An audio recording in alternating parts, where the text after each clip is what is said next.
when it matters, he doesn't show up. He only showed up once, and it was in the bubble. And it's been a problem he's had since the Pelican days. Joshua George says, "Street closed Davis." In response to you, I think it's just. I think I think it's unreasonable to expect a player to play 82 perfect games, and because he plays for the Lakers of Los Angeles, that's the. LeBron hasn't played good basketball in a couple of nights, but it's the problem still apparently AD. so what I say is, let's just for example, let's go back to AD back when he was on the Pellies, It and it's just he hasn't been that guy. He hasn't been that guy. He was a wasn't third. playoffs.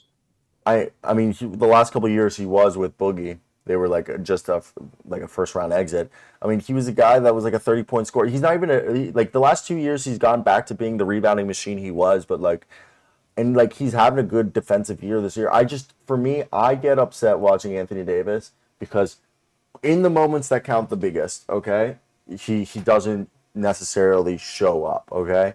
Like he'll go off against, the Pistons. He'll go off against the Rockets, the Thunder, all right, but then when he plays Joel Embiid, like I don't think it's the best game, okay? Or the game against the Mavs when he went against Derek Lively. Like I just feel like there are moments where Anthony Davis shies away from the bright lights. That's my thoughts. I mean, last time he played the Kings, he scored 9 points against the Montes Sabonis. He had 4 blocks. Like, don't get me wrong, defensively, I'm still there for Anthony Davis. I'm talking about winning games. Anthony Davis, I don't know. And then even there, like defensively, Anthony Davis sometimes he gets frustrated and he just lets things go. Like he's a cool rim protector, but in transition, Zion with the ball, he's gonna run past Anthony Davis every time in transition. AD's last 5 games, 27 and 14, 2.5 blocks. No, I agree. So, But we're talking. I realized I started talking about scoring and stuff like that, which wasn't what we were originally talking about. I'm talking about more defensively. Great rim protector, having one of his best defensive seasons in terms of protecting the rim, but bring him out on the perimeter run past him on transition. He's not going to beat you at the cup and block that shot. He's just going to be like,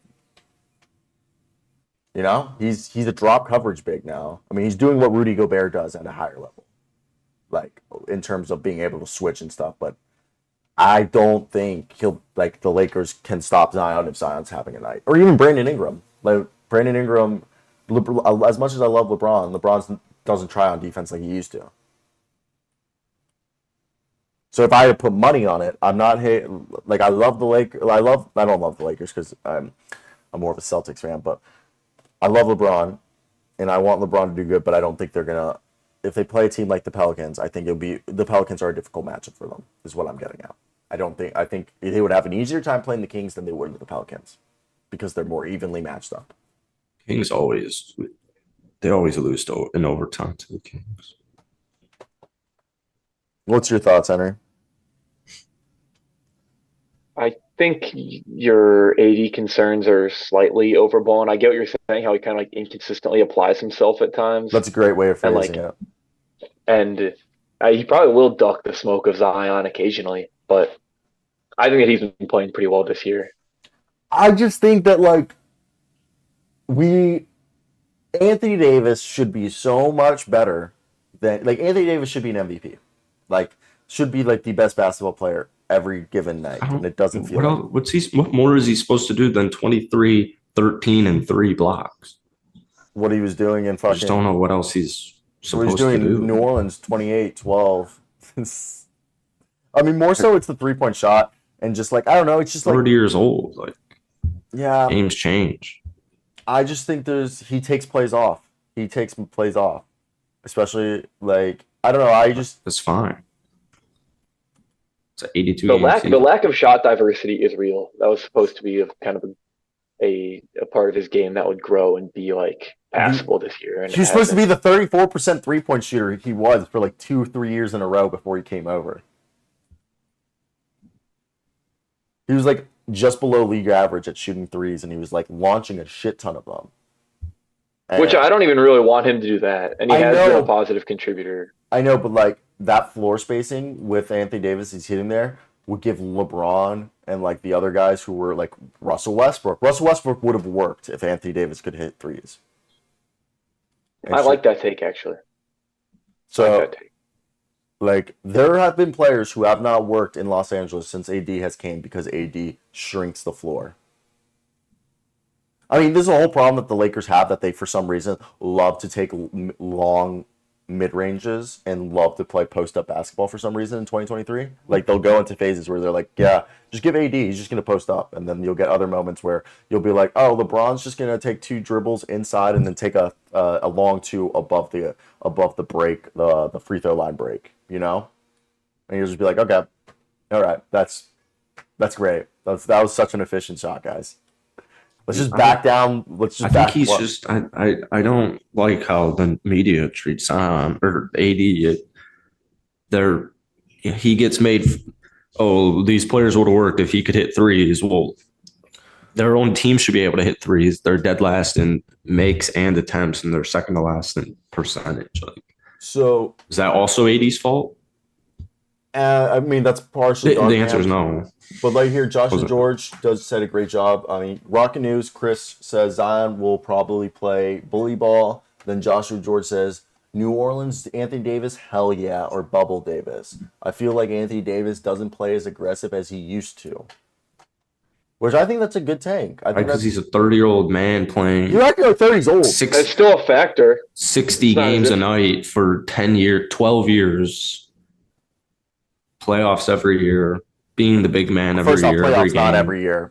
Playoffs like last 4 years. Not even last 4 years. He's only been to the playoffs 5 times in his career, out of a 11-year. Okay, so he's played 720 career games. 600. Playoffs included 750 games, 720, and he's 30 years old.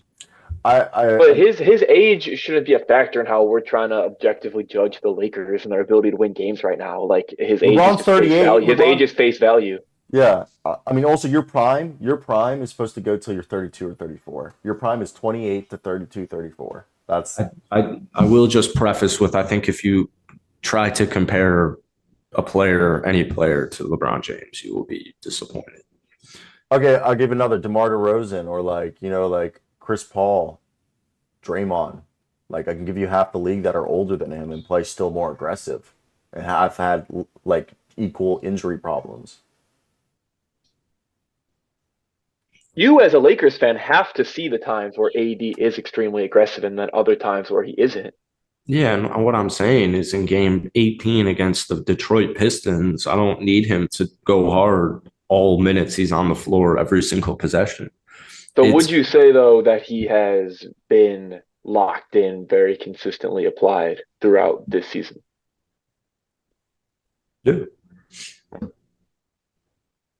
Valid. Then I mean, I feel like... I think he's been, like, this is one of his better, if not best seasons since the bubble year. I'll admit to that. I'm willing to consider this, but I'm just saying AD, we're supposed to have an MVP. It was supposed to be a handing of the torch, okay? That AD was supposed to come here, that this team would slowly become like... This is 4 years ago. Like, I know, but like the thing is we should let it down. It was 5 years ago, actually. We should let that down. I know. And not continue it because that's just not how it went. Well, they gave up all this assets and stuff, okay? When you would argue... And they won a championship. Yes, they won a championship, and that's good. But you would argue Anthony Davis's impact on winning isn't that much higher than Brandon Ingram's. Oh, my God. I'm just saying, look at in the regular season. Look at it. Look at that, okay? Look at their records when playing. I'm just saying, Anthony Davis is a big concern even when he was in New Orleans. He does not bring the players around him up. He does not elevate the level of his team. Okay? Oh, man. I think that his existence and effectiveness as a rim protector really makes that a weird take. Well, he's still a defensive anchor, one of the best. Like, to compare to Ingram is pretty. It's like the whole Josh says 30 is still kind of young. Curry's like 35. The whole thing comparing AD Davis to Steph Curry, Chris Paul, DeMar DeRozan is like comparing a running back to a different position where it's just like, I don't really think that LeBron. All right. it's the same. LeBron's a GOAT. So Anthony Davis. How long does Joel Embiid's career last? He's probably got how long? I mean, how long do we have of Joel Embiid being Joel Embiid? Probably 3 years. So Anthony Davis. But at that point, he'll be like, "Wow, dude, he had such a good career. He was so good." But for AD, it's just like, be better. So record last on Pelicans. All right, so Brandon Ingram on the Pelicans has gone 115-26. Anthony Davis without LeBron has gone 23-28 on the Lakers, and just on his regular on the Lakers, 129-89. So he has won, 60% of his games in comparison to what I have right here. The guy who hasn't. What? Brandon Ingram. Brandon Ingram. Who doesn't even have an above 500 record. No, he doesn't. But the thing is, record. So that just kind of just disproved your take. Well, the thing is right here, 500. I mean, yeah, it disproves my take, which I'm willing to admit that I was wrong there. But I just think it just goes to show it's not that much different than, like, first off,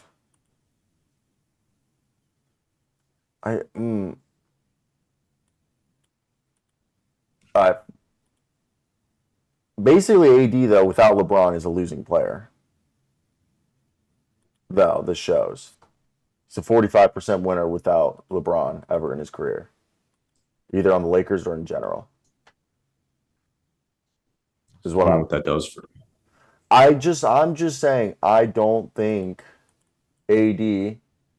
Well, you would want him to be a winning player without LeBron. He's your other superstar. Yeah, Yeah, but there was a lot of things that go into it. I'd rather see season by season splits because there was a year they didn't even make the playoffs. AD's hurt a lot. I think there's also more that another goes a into great that. example right here, Christian Joshua George is Embiid's turning 29-30 and he's like Anthony Davis. Yeah, and we have like 3 years left of Joel Embiid playing at this level. But what's the thing is, one might argue, Anthony Davis barely has ever gone to the level that Joel Embiid has played at. He's fucking MVP. Where's AD's MVP? Where's it? Don't come with the championship. We're just talking regular season. I'm just saying, Embiid brings regular this season's team not without James Harden is better because Embiid now they're playing Embiid's ball than they were. Okay. Yeah, and they can enjoy getting booted in the first round of the playoffs, just like they do every other year, while the Lake Show can continue to I'm just saying they do this traded thing we for call win championships. And they traded for Anthony Davis, expecting him to be like what Joel Embiid's doing. Joel Embiid. I will take a championship ring on my right finger over whatever the hell Joel Embiid wants I praise guess the for championship this argument. week. I'm talking about regular season. Yeah, but I don't care about the regular season. Neither does AD Davis nor LeBron Go James. What's your take, Henry? I mean, I think that the Embiid example is a definitely more interesting one because if you were to theoretically sub AD For Embiid, this team. for Embiid, This is insane. This team's an fucking insane team. insane. Best team, probably like winning multiple championships without a fucking question. As long as Embiid is healthy and AD is healthy. LeBron's healthy. Yeah. Something that I wanted to bring up a minute ago is Jackson talks about the media narrative around Anthony Davis and he's a day-to-day. He's missing time. But it's always construed as, oh, he's so, endurable. He's probably playing through stuff a decent amount of the time, which that probably makes it slightly more difficult to be going 100%. And Embiid has dealt with durability also, but he's been mostly healthy of late. So you never really know how banged up AD might be. And I think that is like just a fairness factor that's worth considering. Okay. I mean, that's a point I didn't think about. Yes, but isn't that just something concerning? It's still a detriment to his overall, yes, like what he can bring to a team. He can't stay healthy. I was But about in to terms say, of our expectations of him, I think that should be taken into account. but Embiid's a guy who's always hurt and he's still playing at a high level even when hurt. Embiid's notorious for being. Yeah. And he has been more durable of late, though. I did try to acknowledge that because he's been healthy for the past couple seasons.